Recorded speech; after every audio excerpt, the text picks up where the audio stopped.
Les forces de défense israéliennes viennent de confirmer des attaques foudroyantes de l'Iran sur son territoire. Le conflit qui rentre en son 6e jour, ça brûle de partout. Les États-Unis coordonnent actuellement des avions pour préparer les évacuations des citoyens américains stationnés actuellement en Israël. C'est chaud, ça bouscule, ça brûle. Le leader suprême iranien envoie Trump balader après avoir fait un commentaire désobligeant à son égard. C'est une défiance absolue. Trump, que tout le monde connaît comme une personne très forte de caractère, acceptera-t-il ce qui paraît comme une humiliation? Est-ce le début de l'implication des États-Unis d'Amérique directement dans cette guerre? Le ministre israélien de la Défense affirme que son armée a détruit une grande partie de la flotte aérienne iranienne. Internet complètement coupé à Téhéran, les dessins brûlants de l'histoire s'affichent. Nous allons le découvrir tout de suite.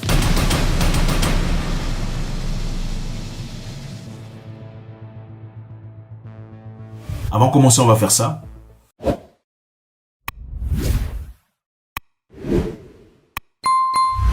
Ok. Avant l'arrivée de Donald Trump au pouvoir, il avait fait une promesse. Sa promesse était simple. Il voulait récupérer tous les militaires américains stationnés partout à l'étranger. Il voulait arrêter toutes les guerres qui étaient sans importance. Est-ce que son objectif a changé?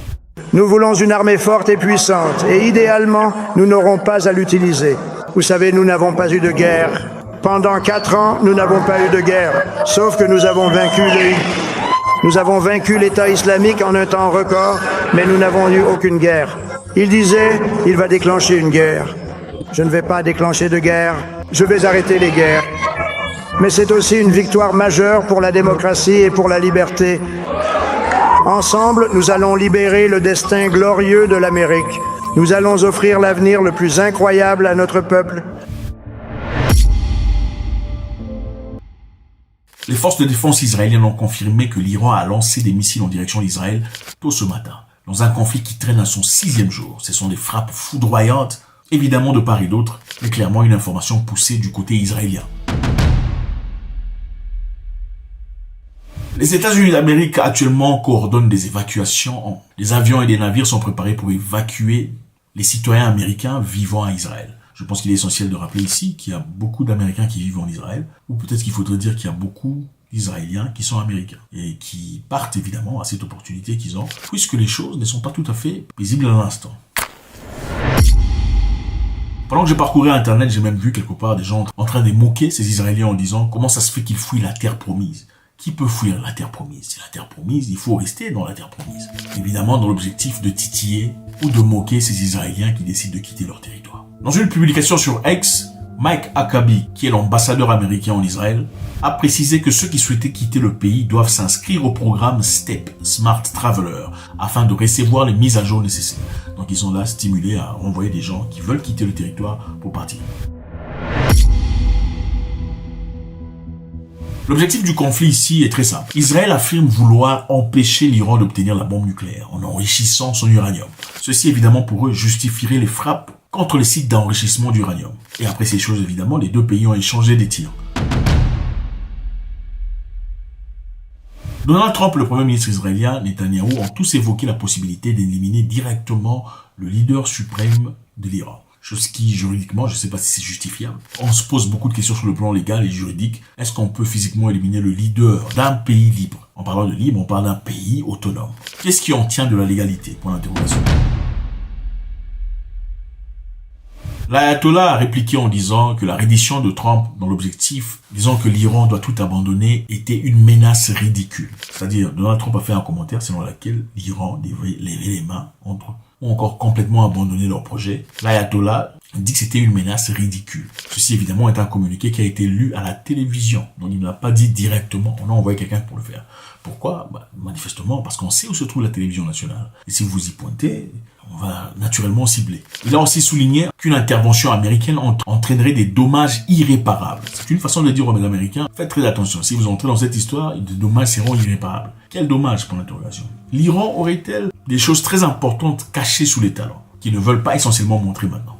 Khamenei a affirmé que l'Iran ne ferait preuve d'aucune pitié. On a aussi entendu des interviews où il disait que jusque-là, ils ont une ligne rouge, ténue. Si cette ligne est franchie, les choses qui arriveraient seraient insupportables. Il y a une ligne qui, si elle est franchie, devra entraîner une réponse de notre part.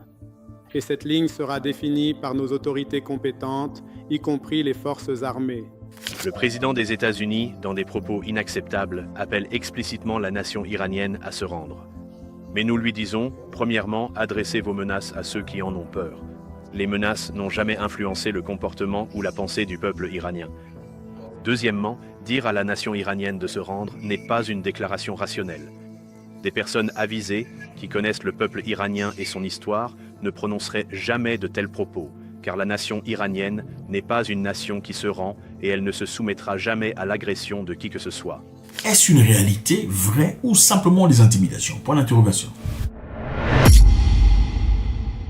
Alors, ce qui est évident ici, les amis, c'est que Israël est en incapacité de complètement détruire les éléments de défense de l'Iran, en ce qui concerne tout ce qui est souterrain. Parce que comprenez que depuis toutes ces années, les Iraniens se sont fortifiés et ont gardé beaucoup de choses souterraines pour les protéger naturellement des éventualités qui se passent maintenant là. Comme ils avaient vu ça dans l'avance, ils ont commencé à construire des sites souterrains. D'abord, numéro 1, pour ne pas permettre aux satellites de les détecter, et secondo, pour empêcher toute destruction impromptue. Alors, l'un des sites les plus importants s'appelle le Fordo. Le Fordo est souterrain. Israël ne peut pas détruire rapidement ce site nucléaire de Fordo sans l'aide des Américains, notamment avec la bombe GBU-57, surnommée de Bunker Buster. En fait, cette bombe GBU-57 est une bombe spéciale que les Américains possèdent. C'est une bombe qui, quand elle est lancée, n'explose pas à l'impact. Ça rentre d'abord souterrain pendant au moins plusieurs mètres et ensuite pète. C'est la bombe dont on a besoin s'il faut exploser les installations importantes iraniennes. Et beaucoup de personnes se disent, c'est peut-être la raison pour laquelle le Premier ministre israélien fait tout ce qu'il peut pour encourager ou en tout cas pousser à ce que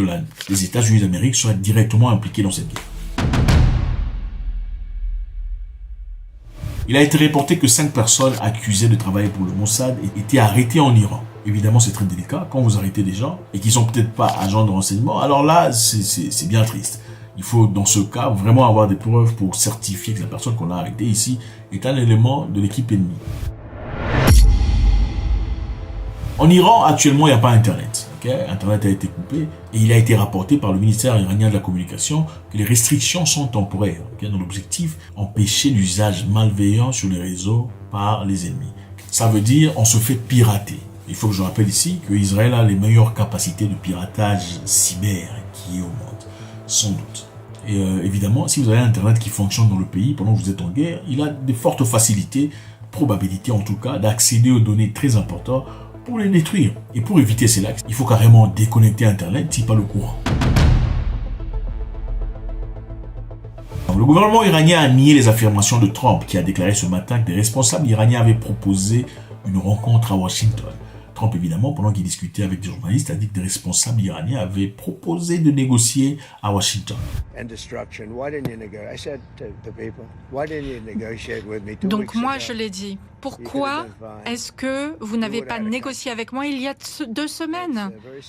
Ça serait très bien passé. C'est vraiment très triste de voir la façon dont les choses sont en train de se dérouler. Et puis, dans le même temps, voilà, il fallait essayer de négocier. Et au final, ils n'ont pas négocié. Et qu'est-ce qui leur est arrivé? Ils ont fait l'objet de frappes. Et cette première frappe a vraiment été énorme. Est-ce que vous pensez qu'il est trop tard maintenant? Non, rien n'est jamais trop tard. Les Iraniens ont démenti cela. C'était fait évidemment par l'ambassadeur iranien aux États-Unis. Il a dit non, on n'a jamais dit ça. Nous suivons de près les déclarations des responsables américains, y compris celles du président des États-Unis. Nous considérons ces attitudes comme extrêmement irresponsables et totalement inacceptables face aux défis graves et persistants auxquels l'Iran est confronté, et nous ne pouvons que le déplorer. Les récentes déclarations de Donald Trump sont totalement injustifiées. Elles sont très hostiles et inacceptables dans le contexte actuel. Nous ne pouvons absolument pas les ignorer car elles pourraient avoir des conséquences importantes. C'est pourquoi nous restons extrêmement vigilants et attentifs à ce que dit Donald Trump afin de pouvoir réagir de manière appropriée si nécessaire. Nous en tiendrons compte dans nos calculs, dans nos évaluations. Il y a une ligne qui, si elle est franchie, devra entraîner une réponse de notre part. Trump a fait cette déclaration de manière informelle devant la Maison-Blanche, qualifiant la proposition de courageuse. C'est une façon de dire, bon, nous sommes au combat, la personne peut être très forte, mais bon, c'est courageux, on a appris qu'ils veulent négocier. C'est aussi une façon de désamorcer les choses, vrai ou faux. La mission évidemment iranienne aux États-Unis a démenti cette histoire, disant, nous n'avons jamais demandé de négociation. Alors, sont-ils en train de dire ça par orgueil? S'ils sont pas forts, c'est simplement par orgueil qu'ils disent ça, ou bien c'est parce qu'ils connaissent de quoi ils sont capables.